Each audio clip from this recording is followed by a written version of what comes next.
जय हिंद दोस्तों, मैं भूपेंद्र नामदेव। कैसे हो आप लोग? आशा करता हूँ आप लोग अच्छे होंगे। जैसा कि आप स्क्रीन पर देख रहे हो, यह पेपर एसएससी जीडी का प्रीवियस ईयर का पेपर है। यानी जो आपकी पिछली भर्तियां एसएससी जीडी की निकली हुई थी, उसका ये पूरा आंसर की है। तो आज हम जीकेजीएस के सेक्शन को या जीकेजीएस के पार्ट को सॉल्व करने वाले हैं। ये आप देख लीजिए, part B general knowledge and general awareness. दोस्तों, इसके अलावा भी कुछ प्रीवियस ईयर के पेपर जिसमें आपका जीके, रीजनिंग, हिंदी और आपका मैथ के प्रीवियस ईयर के पेपर एसएससी जीडी के मैं सॉल्व करवाया हूं। तो अगर आपने नहीं देखे हैं और देखना चाहते हैं तो वीडियो प्लेलिस्ट पर जाकर देख सकते हैं। और चलिए दोस्तों, वीडियो स्टार्ट करते हैं बिना किसी देरी के। तो ये रहा जीकेजीएस का पहला प्रश्न। पहला प्रश्न है आपका, कनकलता बरुआ एक किशोर स्वतंत्रता सेनानी थी। वे कहाँ की रहने वाली थी? तो दोस्तों, वो असम की रहने वाली थी। कहाँ की रहने वाली थी? असम की। ऑप्शन 1 आपका बिल्कुल सही होगा। और ये ध्यान रखिएगा, ये प्रश्न आपका एसएससी जीडी, ठीक है, और भी आपके जितने भी एसएससी के एग्जाम, यूपी पुलिस, ठीक है, सभी में ये आपके प्रश्न पूछे जाएंगे। क्योंकि प्रश्न कहीं अलग से नहीं बनते, वही आपके एग्जाम के किसी एग्जाम को उठा के इसमें डाल दिए, किसी एग्जाम को उठा के इसमें डाल दिए, वही आपके प्रश्न रहते हैं, कहीं अलग से प्रश्न नहीं बनते। तो एसएससी जीडी का एक प्रीवियस ईयर का पेपर है, लेकिन एसएससी जीडी में भी और पुलिस में भी सब में पूछे जाएंगे। तो दूसरा प्रश्न, राजा आम्बी कहाँ के शासक थे? तो दोस्तों, राजा आम्बी तक्षशिला, कहाँ के? तक्षशिला के शासक थे। तो ऑप्शन 2 बिल्कुल सही होगा। अगला प्रश्न देखिए। अगला प्रश्न है आपका जनरल साइंस से और बहुत ही अच्छा प्रश्न है। निम्नलिखित में से किस विटामिन की कमी से बच्चों में सूखा रोग होता है? तो कौन सी विटामिन की कमी से? तो दोस्तों, विटामिन डी की कमी से, सभी को पता होगा। और विटामिन डी का अगर आपको विटामिन डी चाहिए तो आपका ठंडियों में सूर्य की रोशनी होती है, तो तेल लगा के आप हाथ पाँव में, ठीक है, सेक सकते हैं सूर्य के सामने। तो वही सबसे अच्छा स्रोत आपका विटामिन डी का सूर्य की जो किरणें होती है वही होता है। तो ऑप्शन 4 बिल्कुल सही। अगला देखिए, रैकेट्स या सूखा रोग भी बोलते हैं। अगला प्रश्न है आपका, निम्नलिखित में से किस क्रिकेट खिलाड़ी को 2019 क्रिकेट विश्व कप में प्लेयर ऑफ द टूर्नामेंट चुना गया था? तो किसको चुना गया था? उस व्यक्ति का नाम क्या है, मतलब उस खिलाड़ी का नाम क्या है? तो वो है आपके केन विलियमसन। कौन है? Kane Williamson. ऑप्शन 1 बिल्कुल सही। ठीक, अगला प्रश्न देखिए। अगला प्रश्न है आपका, इसको थोड़ा और छोटा कर लें। अगला प्रश्न है आपका, एक आवेशित पिंड द्वारा किसी अनावेशित या अनावेशित पिंड पर लगाए जाने वाले बल को निम्नलिखित में से कौन सा बल कहा जाता है? तो कौन सा बल कहा जाता है? तो दोस्तों, उसको हम स्थिर विद्युत बल कहते हैं। क्या कहते हैं? स्थिर विद्युत बल। तो ऑप्शन 3 बिल्कुल सही होगा। अगला प्रश्न देखिए। अगला प्रश्न देखिए, सेंट्रल गवर्नमेंट की तरफ से जितनी भी आपकी महत्वपूर्ण योजनाएं चलाई गई हैं उनको आपको जरूर पढ़ना है, ठीक है। तो प्रश्न है, प्रधानमंत्री जन धन योजना के तहत खोले गए बैंक खाते के बारे में इनमें से कौन सा कथन गलत है? तो आपके 4 ऑप्शन दिए गए हैं, इसमें से कोई एक कथन गलत है, वो आपको बताना है।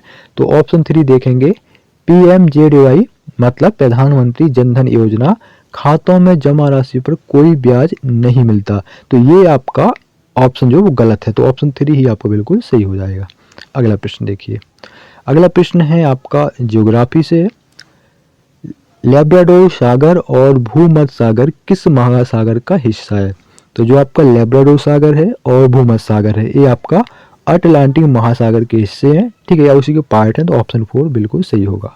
अगला प्रश्न देखिए। अगला प्रश्न है आपका, प्यूर्टो रिको खाई निम्नलिखित में से किस महासागर में स्थित है? तो दोस्तों, यह आपकी अटलांटिक महासागर में, कहाँ पर है? अटलांटिक महासागर में स्थित है। तो आप देख सकते हो एसएससी जीडी में कैसे प्रश्न पूछे जा रहे हैं, ठीक है। अगला प्रश्न हिस्ट्री से है, मुगल सम्राज्ञी नूरजहां द्वारा उनके पिता की याद में बनवाया गया इतिमाद उद दौला का मकबरा डैश में स्थित है? तो दोस्तों, जो आपका इतिमाद उद दौला का मकबरा है, कहाँ पर स्थित है? आगरा में स्थित है। ये प्रश्न पूछे जाएंगे, ध्यान रखना, ये मत समझना। और जो मैं आपको ये करवा रहा हूँ एसएससी जीडी का, ये आपका 2020-21 में जो वैकेंसी निकली थी उसका प्रीवियस ईयर के पेपर है। जो 2022-23 की वैकेंसी थी उसके प्रीवियस ईयर के पेपर में सॉल्व करवा चुका हूँ, ठीक है, जीके जीएस का। नहीं देखे तो वीडियो प्ले लिस्ट पे जाकर देख सकते हो। अगला प्रश्न, उपभोक्ता संरक्षण अधिनियम 2019 के अनुसार निम्न में से किसे उपभोक्ता माना जाता है? तो ऑप्शन 1 इसमें बिल्कुल सही होगा। किसे उपभोक्ता माना जाता है? एक व्यक्ति जो प्रतिबल के एवज में किसी भी माल या सेवाओं की खरीदारी करता है उसे उपभोक्ता माना जाता है। अगला प्रश्न देखिए। अगला प्रश्न है, भारतीय जनता पार्टी की स्थापना इनमें से किस वर्ष में हुई थी? तो भारतीय जनता पार्टी की स्थापना 1980 में हुई थी। ऑप्शन 2 बिल्कुल सही होगा। अगला प्रश्न देखिए। अगला प्रश्न है, निम्नलिखित में से किस राष्ट्रीय आंदोलन में पहली बार बड़े पैमाने पर महिलाओं की भागीदारी देखी गई थी? तो भैया कौन से आंदोलन में? तो दोस्तों वो है आपका सविनय अवज्ञा आंदोलन। कौन सा है? सविनय अवज्ञा आंदोलन। ऑप्शन 3 बिल्कुल सही होगा। अगला प्रश्न है, एक मिनट। अगला प्रश्न है, प्रोटोजोआ किस रोग कारक होते हैं? तो जो प्रोटोजोआ हैं वो आपका मलेरिया रोग के रोग कारक होते हैं। या मलेरिया किसके द्वारा फैलता है? तो प्रोटोजोआ के द्वारा फैलता है। तो ऑप्शन 2 बिल्कुल सही होगा। ठीक है। अगला प्रश्न, मिट्टी की सबसे निचली परत को डैश कहा जाता है? तो जो मिट्टी की सबसे निचली परत होती है उसको बेड रॉक या तल क्षेत्र कहा जाता है। क्या कहा जाता है? तल क्षेत्र। ठीक है। ऑप्शन 3 बिल्कुल सही। अगला प्रश्न है, देखो स्टेट जीके के प्रश्न आपको ज़्यादा देखने को मिलेंगे। तो प्रश्न वही से है, तंजावुर का वृद्धेश्वर मंदिर जिसे पेरिया कोइल या बड़ा मंदिर भी कहा जाता है किस भारतीय राज्य में स्थित है? तो जो आपका तंजावुर का वृद्धेश्वर मंदिर है आपका तमिलनाडु राज्य में स्थित है। ठीक। अगला प्रश्न हिस्ट्री से, बाबर ने डैश नामक युद्ध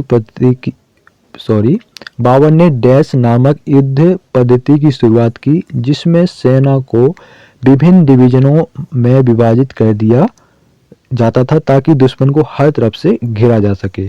तो कौन सी थी? उसका नाम क्या है? तो उसका नाम है तुलुगमा। क्या है? तुलुगमा। ऑप्शन 4 बिल्कुल सही होगा। ऐसे प्रश्न पूछे जाते हैं। ठीक है। और ऐसे प्रश्न आपको कम देखने को मिलते हैं। ठीक है। तो ऑप्शन 4 आपका बिल्कुल सही होगा। जैसे कि आपका रेलवे जो है आपका बटा हुआ ना, एक ए डिवीजन, बो डिवीजन, झांसी डिवीजन, मान चलो इलाहाबाद डिवीजन, तो ऐसे डिवीजन बटे हुए हैं ना। ऐसे उसने भैया युद्ध लड़ने के लिए भी अपना बांटा था सेना। ठीक है। तो उसको क्या कहा गया? तुलुगमा कहा गया। अगला प्रश्न है, दिसंबर 2020 में निम्नलिखित में से किसने लोकसभा के महासचिव का पदभार ग्रहण किया है? तो किसने? तो वो भैया उत्पल कुमार सिंह। कौन है? उत्पल कुमार सिंह। ऑप्शन 2 बिल्कुल सही। तो करंट अफेयर्स के भी प्रश्न देखने को मिलते हैं। अगला प्रश्न, दिसंबर 2020 तक प्राप्त जानकारी के अनुसार निम्नलिखित में से किस खिलाड़ी ने सर्वाधिक बार हॉपमैन कप जीतकर रिकॉर्ड बनाया? तो किस खिलाड़ी ने? तो रोजर फेडरर ने। किसने? रोजर फेडरर ने। तो ऑप्शन 3 बिल्कुल सही होगा। अगला प्रश्न देखिए। अगला प्रश्न है, निम्नलिखित में से किसे तेजनिंग नॉर्गे नेशनल एडवेंचर अवार्ड 2019 के प्राप्तकर्ता होने का गौरव प्राप्त है? तो किसको? दोस्तों वो है आपका गजानंद यादव। कौन है? गजानंद यादव। तो ऑप्शन 3 बिल्कुल सही होगा। अगला प्रश्न, अगला है, इनमें से किस राज्य के राज्यपाल ने जून 2020 में डाक विभाग द्वारा आयोजित पत्र लेखन प्रतियोगिता में प्रथम पुरस्कार प्राप्त किया? तो कौन है? वो है आपका महाराष्ट्र। कौन सा है? महाराष्ट्र। ऑप्शन 3 बिल्कुल सही होगा। ठीक है। तो ये थे आपके 20 प्रश्न और आपके 5 प्रश्न और बचे हैं क्योंकि एसएससी जीडी 2020-21 में आपके 25 अंक के प्रश्न पूछे जाते थे। मतलब 25 अंक का जीके, 25 अंक का रीजनिंग, ऐसे करके प्रश्न पूछे जाते थे। अगला प्रश्न, भारतीय रिजर्व बैंक आरबीआई के संबंध में निम्नलिखित में से कौन सा कथन सही नहीं है? तो ऑप्शन 4 इसमें सही होगा। आरबीआई केंद्र सरकार के लिए वार्षिक बजट तैयार करता है। तो ये आपका क्या है कि गलत है। तो ऑप्शन 4 ही आपका सही हो जाएगा। तो ऐसे प्रश्न भी आपके पूछे जाते हैं, आप देख लो।